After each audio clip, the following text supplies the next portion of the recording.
Former Chief Minister Biren has highlighted on the urgent need for strict verification in linking Aadhaar with voter IDs. In a post on X, Biren has called for a strong mechanism to filter out fake Aadhaar holders during voter registration process. While citing the 2019 electoral verification program in Manipur, which identified and removed 67,844 fake voters, Biren pointed out that 24,636 of these fake voters were from a single district, highlighting the scale of electoral malpractice.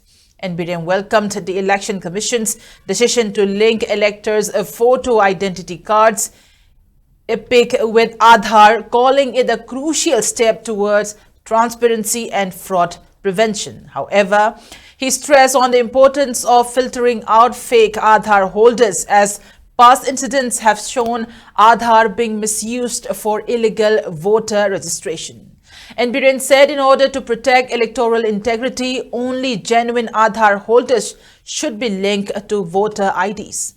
A robust verification process, cross-checking government records and on-ground scrutiny are essential to eliminate fraudulent entries while safeguarding the rights of legitimate voters.